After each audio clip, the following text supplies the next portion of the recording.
انتہائی احترام و عقیدت کے ساتھ حضور سید المرسلین خاتم الانبیاء شفیع المذنبین رحمۃ للعالمین صلی اللہ تعالی علیہ وآلہ واصحابہ وبارک وسلم کی بارگاہ میں اپنی غلامی کا ثبوت دیں اور جس طریقے سے میں پڑھا ہوں میرے ساتھ مل کر با ادب با آواز بلند نذرانے محبت پیش کریں۔ الصلاۃ والسلام علیک یا رسول اللہ، الصلاۃ والسلام علیک یا حبیب اللہ،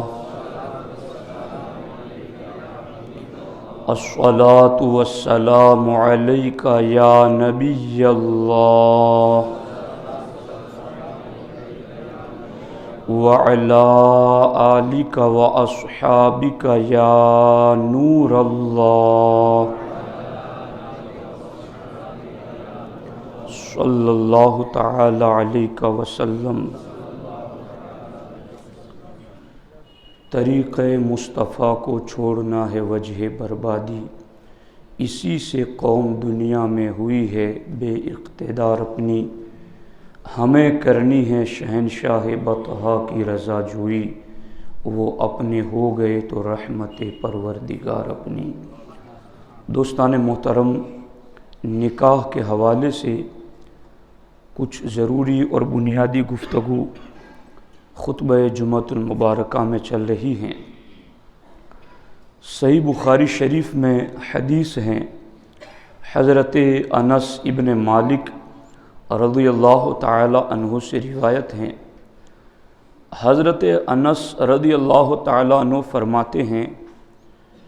کہ 3 صحابہ کرام علیہم الرضوان ازواج مطہرات رضی اللہ تعالی عنہن کے گھروں پر حاضر آئیں اور 3 صحابہ نے مل کر ہمارے آقا حضور سید المرسلین صلی اللہ تعالی علیہ وسلم کی پاک بیویوں سے نبی کی عبادات کے حوالے سے سوال کیا کہ نبی کی عبادتیں کس کیفیت کی ہیں اور کتنی ہیں۔ فلما اخبروا، جب ان 3 صحابہ کرام علیہم الرضوان کو بتایا گیا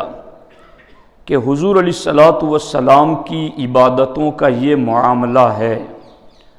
کأنہم تقالوها، تو حضور کی عبادتوں کا تذکرہ سن کر کے ان 3 صحابہ کرام کے ذہن میں ایک خیال آیا کہ یہ عبادتیں تھوڑی ہیں، اور جیسے ہی حضور علیہ الصلوۃ والسلام کی عبادتوں کا سن کر ان کے ذہن میں خیال آیا تو فوراً اس خیال کے مقابلے میں ان کا ایمان بول پڑا، اور انہوں نے فوراً کہا فقالوا وَأَيْنَ نَحْنُ مِنَ النَّبِيِّ صلی اللہ علیہ وسلم، انہوں نے کہا ہمارا ذہن اور گمان اگرچہ اسے تھوڑی سمجھتا ہے مگر ہم کہاں اور نبیوں کے امام کہاں، یعنی ان کی عبادتوں کو ہم اپنے پلے تول نہیں سکتے۔ اور اسی کو مکتوبات میں مجدد الفسانی رضی اللہ تعالی عنہ نے لکھا ہے کہ ایک مرتبہ ہمارے نبی علیہ الصلوۃ والسلام نماز پڑھاتے ہوئے سہو ہوا تو سرکار نے سجدہ سہو فرمایا، تو حضرت صدیق اکبر رضی اللہ تعالیٰ عنہ نے بارگاہ رسالت میں عرض کیا، حضور مجھ صدیق کی پوری زندگی کی عبادتیں آپ لے لیں اور وہ سہو والی 1 رکعت کا ثواب مجھے دے دیں، کیونکہ میں اور آپ اگر بھولتے ہیں نماز میں تو وہ دنیا کے خیالوں کی وجہ سے، نبی کی توجہ ادھر سے ہٹتی ہیں تو جمال الہی کی وجہ سے، تو کہاں ان کی عبادتیں اور کہاں صدیق اکبر؟ صدیق اکبر کہتے ہیں حضور وہ جو ایک رکعت میں سہو ہوا، وہ سہو والی آپ کی ایک رکعت کا ثواب مجھے دے دے اور میری پوری زندگی کی نیکیوں کا ثواب آپ قبول کر لیں۔ تو جیسے کہ یہ تین صحابہ ازواج مطہرات کے گھر آئیں اور حضور کی عبادتوں کا پوچھا اور پتہ چلا، کأنہم تقالوہا، تو ان کے ذہن میں یہ خیال آیا کہ یہ تو تھوڑی عبادتیں ہیں، مگر فوراً ان کا ایمان بولا۔ خیال تو پابندی نہیں ہے، خیال آنے پر گناہ نہیں ہے، مگر اس خیال کو دل میں جما لینا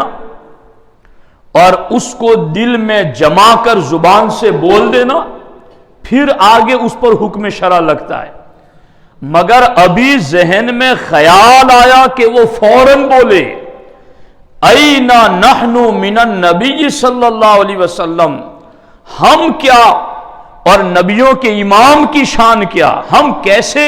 ان کی عبادتوں کو کم خیال کریں۔ تو اب جب انہوں نے اس طرح سے سنا، اس کے بعد انہوں نے کہا قد غفر لہ ما تقدم من ذنبہ وما تأخر، یہی تو نبی ہیں جن کے صدقے اللہ نے اگلوں پچھلوں کی خطائیں معاف کر دیے۔ پھر اس کے بعد ان تین صحابہ نے اپنی زبانوں سے کچھ کہا جو بخاری شریف میں موجود ہیں۔ قال احدہم، ان میں سے ایک نے کہا اما انا فانی اصلی اللیل ابدا، ایک نے کہا کہ اب میں آج سے اصلی اللیل ابدا، میں ہمیشہ پوری رات عبادت کروں گا اور پوری رات قیام کروں گا۔ وقال آخر، اور دوسرے نے کہا انا اصوم الدہر ولا افطر، میں زندگی بھر روزے رکھوں گا اور کبھی روزہ نہیں چھوڑوں گا۔ اور تیسرے نے کہا انا اعتزل النساء فلا اتزوج ابدا، میں عورتوں سے ہمیشہ دور رہوں گا، کبھی شادی نہیں کروں گا۔ ان تین بندوں نے حضور علیہ الصلوۃ والسلام کی دہلیز پر یہ باتیں کی۔ ایک نے کہا کہ میں زندگی بھر رات کو عبادت ہی کروں گا،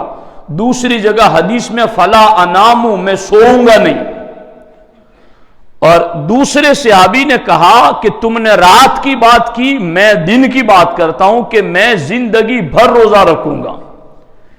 تیسرے نے کہا کہ میں عورتوں سے دور رہوں گا، شادی نہیں کروں گا۔ اب ان تینوں کی ایک کا دن بھر روزہ رکھنا یہ نیت، اور دوسرے کی رات بھر عبادت کرنا یہ نیت، اور تیسرے کی عورتوں سے دور رہ کر کے عبادات میں مشغول رہنے کی نیت۔ مگر جب اللہ کے رسول علیہ الصلوۃ والسلام نے ان کی گفتگو سنی تو سرکار دو عالم صلی اللہ علیہ وسلم ان کے درمیان تشریف لائے، اور اللہ کے رسول علیہ السلام نے فرمایا انتم الذین قلتم کذا و کذا، کیا تم ہی لوگ ہو جنہوں نے ایسی ایسی بات کی ہیں؟ پھر سرکار نے فرمایا اما واللہ انی لاخشاکم للہ واتقاکم لہ، خدا کی قسم میں تم میں سب سے زیادہ خدا کا علم بھی رکھتا ہوں اور سب سے زیادہ خدا کا خوف بھی رکھتا ہوں۔ پھر سرکار نے فرمایا لیکنی، لیکن یہ جو میں سب سے زیادہ اللہ کی معرفت اور علم رکھتا ہوں اور سب سے زیادہ میں خدا سے ڈرتا ہوں، لیکن اس کے باوجود لیکنی اصوم و افطر، لیکن پھر بھی میں کبھی روزہ رکھتا ہوں کبھی نہیں رکھتا ہوں۔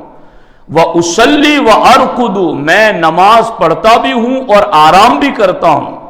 وَأَتَزَوَّجُ النِّسَاءَ، اور میں عورتوں سے نکاح بھی کرتا ہوں۔ فَمَنْ رَغِبَ عَنْ سُنَّتِي فَلَيْسَ مِنِّي، تو جو میرے اس طریقے سے ہٹ گیا وہ میرا نہیں ہے۔ اب یہاں قابل توجہ بات جو میں عرض کرنا چاہتا ہوں وہ یہ ہیں کہ یہ 3 صحابہ کرام انہوں نے اپنے آپ کو نکاح سے دور رکھنے کی بات کی، مگر وہ عبادت کی وجہ سے کی، نیکیوں میں زیادتی کرنے کی وجہ سے کی، اللہ کو زیادہ راضی رکھنے کے لیے کی کہ میں شادی نہیں کروں گا تاکہ میں پوری زندگی دن بھر روزہ رکھوں، میں شادی نہیں کروں گا تاکہ میں پوری رات اور میں عورتوں سے دور رہوں گا تاکہ زیادہ عبادات کر سکوں۔ ان تینوں میں سے بھی کسی ایک کا بھی نکاح نہ کرنے سے نیت یہ نہیں تھی کہ چونکہ مجھے گناہ کا چانس ملتا ہے تو مجھے شادی کرنے کی کیا ضرورت ہے۔ ان تینوں میں سے کسی ایک کی بھی ایسی نیت نہیں۔ لیکن آج ہم اپنے ماحول کا جائزہ لیں، چاہے تو نوجوان نسل لڑکے لڑکیاں ہو یا پھر ان کے والدین ہو، نوجوانوں کی بھی سوچ کیا اور ان کے والدین کی بھی سوچ کیا، دونوں طرف لوگوں کی سوچ یہ ہے کہ چونکہ ابھی تو بہت زیادہ مال نہیں کمایا ہے، ابھی تو یہ اپنے پاؤں پہ کھڑا نہیں ہوا ہے، اور ابھی تو چونکہ اس نے بزنس شروع کیا ہے تو ابھی 5 سال تھوڑا بزنس جم جانے دیا جائے پھر دیکھیں گے۔ یوں اس طریقے سے 12 سال کی عمر میں تقریباً لڑکا بالغ ہو جاتا ہے، اور بچی تو اس سے بھی پہلے، اور اس کے بعد 12 سے لے کر 22 اور 22 سے لے کر 28 اور 30 تک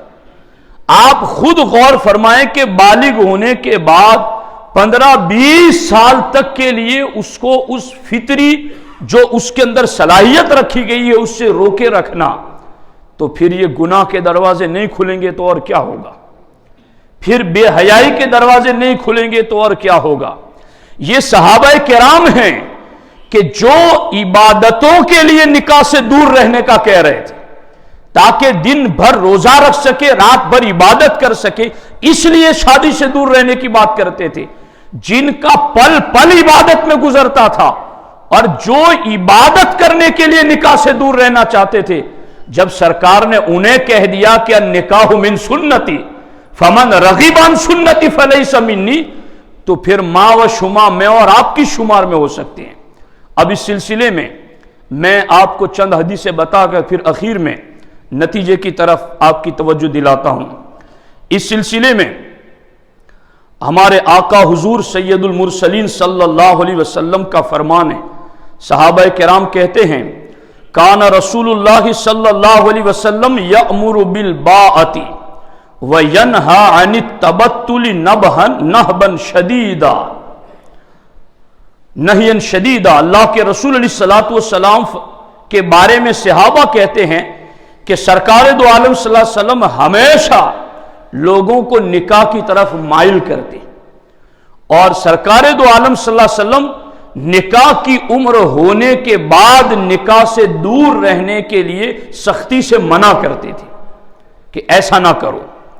اللہ کے رسول علیہ الصلوۃ والسلام نے اس سلسلے میں ایک مقام پر یہ بھی ارشاد فرمایا، حضرت فاروق اعظم سے روایت ہے، سرکار فرماتے ہیں مکتوب فی التوراۃ من بلغت لہ ابنۃ اثنی عشرۃ سنۃ فلم یزوجھا فاصابت اسما فاسم ذلک علیہ۔ سرکار کے اس ارشاد کا ترجمہ یہ کہ اللہ تبارک و تعالی نے تورات شریف میں فرمایا ہے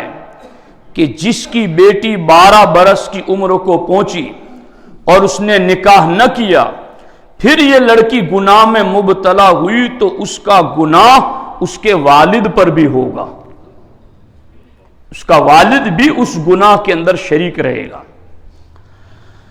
اب اس سلسلے میں دوسرے مقام پر ہمارے نبی علیہ السلام نے فرمایا من ولد لہ ولد، کہ جس کے یہاں اولاد پیدا ہو فلیحسن اسمہ، وہ اس کا اچھا نام رکھے، وَأَدَّبَهُ، اور اس کو دین کی تعلیم دے، فَإِذَا بَلَغَ فَلْيُزَوِّجْهُ، اور جب وہ نکاح کی عمر کو پہنچ جائیں تو اس کی شادی کرا دے، فَإِن بَلَغَ وَلَمْ يُزَوِّجْهُ، وہ نکاح کی عمر کو پہنچ گیا پھر بھی شادی نہ کرائی، فَأَصَابَ إِثْمًا فَإِنَّمَا إِثْمُهُ عَلَىٰ أَبِيهِ، پھر وہ گناہ میں مبتلا ہوا تو اس کا گناہ اس کے باپ پر بھی ہوگا۔ یعنی جس نے گناہ کیا وہ تو مجرم ہے ہی ہے، وہ تو گناہگار ہے ہی ہے، مگر اس کا باپ بھی اس گناہ کے اندر شریک رہے گا۔ ہمارے آقا حضور سید المرسلین صلی اللہ تعالی علیہ وسلم نے اسی لیے ایک مقام پر ارشاد فرمایا، من کان منکم ذا طول فلیتزوج، کہ تم میں سے جس کو نکاح کی طاقت ہو میرا حکم ہے کہ وہ نکاح کر لے۔ اور دوسری جگہ سرکار فرماتے ہیں، النکاح من سنتی فمن لم یعمل بسنتی فلیس منی، کہ یہ نکاح میری سنت ہے، جو اس کو ترک کرے گا وہ میرا نہیں ہے۔ اور ہمارے آقا علیہ الصلوۃ والسلام نے اب یہاں پر جو چیزیں ذکر فرمائی ہیں وہ قابل توجہ ہیں۔ جس چیز کا لوگوں کو خدشہ لگا ہوا ہے ضعف ایمانی کی وجہ سے، یعنی اللہ رسول کی باتوں پر لوگوں کو یقین نہیں ہے، لوگ اپنا فیوچر اپنے ذہن سے سوچ رہے ہیں۔ اللہ نے جو وعدے کیے کہ تم یہ کرو گے تو یہ ہوگا، انہیں اللہ کے وعدوں پر یقین نہیں ہے، انہیں اپنے نبی کے وعدوں پر یقین نہیں ہے، یہ اپنی ذہن سے سوچ رہے ہیں کہ ہمارا ذہن چونکہ یہ دیکھ رہا ہے تو بس وہی ہونا ہے۔ اب چاہے ہمارا ذہن جو کہہ رہا ہے اس کے خلاف قرآن کہیں حدیث کہیں، ہمیں تو اپنے ذہن پر عمل کرنا ہے۔ غور کرو اس چیز پر، میں بارہا آپ لوگوں کو کہتا رہتا ہوں، ہزاروں کروڑوں ماں باپ مل کر کے بھی اپنی اولاد کا اتنا بھلا سوچ بھی نہیں سکتے جتنے رحمت للعالمین ہمارا بھلا بتا کر کے گئے۔ ہمیں تو بس عمل کرنا ہے، ہمیں تو بس چلنے کی ضرورت ہے۔ اب یہ جو ایک وسوسہ ہے کہ لڑکے والے بھی یہ ڈھونڈتے ہیں کہ لڑکی امیر خاندان کی ملے، اور لڑکی والے بھی یہ ڈھونڈتے ہیں کہ لڑکا امیر گھرانے سے ملے، اور بس اسی چیز میں 3 سال 5 سال 7 سال اچھے رشتے بھی آتے ہیں۔ ایسا رشتہ بھی آتا ہے کہ جس کا دین بھی اچھا ہے، جس کا اخلاق بھی اچھا ہے، لیکن اس کے باوجود ان رشتوں کو محض اس وجہ سے رد کیا جا رہا ہے کہ ہماری نگاہ میں دنیا ہے، اور ہماری بیٹی کے لیے یا بیٹے کے لیے دنیا کہاں سے ملے گی، اور پھر اس دنیا کے لالچ میں یا پھر اس طرح کی بات کہ خود محتاجگی کا ڈر ہے کہ ہم ابھی بیٹے کو بیاہ دیں گے، اس کا نکاح کرا دیں گے تو یہ بڑے بیلنس جمع نہیں کر سکے گا، یہ بہت زیادہ مال نہیں کما سکے گا۔ تو اب ایسے تمام لوگوں کو، والدین کو بھی، ان کی اولاد کو بھی، میں نبی علیہ السلام کا فرمان سنا رہا ہوں۔ سرکار دو عالم صلی اللہ علیہ وسلم، مجھے یہ ٹاپک چھیڑنے کی ضرورت اسی لیے پڑی چونکہ میں حالات دیکھ رہا ہوں، اور ان حالات میں اگر علماء ممبروں پر بیٹھ کر کے حالات کے مطابق تقریر نہ کریں تو یہ بہت محرومی کی بات ہے۔ اب دیکھو سرکار دو عالم صلی اللہ علیہ وسلم نے ارشاد فرمایا، من ترک التزویج مخافۃ العیلۃ فلیس منا۔ سرکار دو عالم صلی اللہ علیہ وسلم فرماتے ہیں کہ جو شخص محتاجگی کے ڈر سے نکاح نہ کرے وہ ہم میں سے نہیں ہے۔ یعنی بیٹی کا رشتہ نہیں کر رہا ہے یا بیٹے کا رشتہ نہیں کر رہا ہے کہ اس لیے کہ انہیں مالدار رشتہ نہیں مل رہا ہے، یا پھر یہ ڈر ہے کہ ہم کریں گے تو ہم غریب ہی غریب رہیں گے، مالدار نہیں بن سکیں گے۔ تو سرکار فرماتے فلیس منا، اگر اس خوف سے کوئی نکاح نہیں کر رہا ہے، باقی ساری طاقتیں اس کے پاس موجود ہیں، مہر دینے کی بھی طاقت ہے، بیوی کو رکھنے کے لیے مکان بھی ہے، اس کو کھانا پانی بھی دے سکتا ہے، اور اس کو اپنے آپ میں حاجت بھی ہے نکاح کی، تو اب ایسی صورتوں کے باوجود بھی نکاح کو لیٹ کرنے والا، ہمارے آقا علیہ السلام فرماتے ہیں محض تنگ دستی کا خوف کر کے فلیس منی، تو وہ میرا نہیں ہے، کیونکہ میرا ہوتا تو میرے احکام پر عمل کرتا۔ اب سرکار دو عالم صلی اللہ تعالی علیہ وآلہ وسلم نے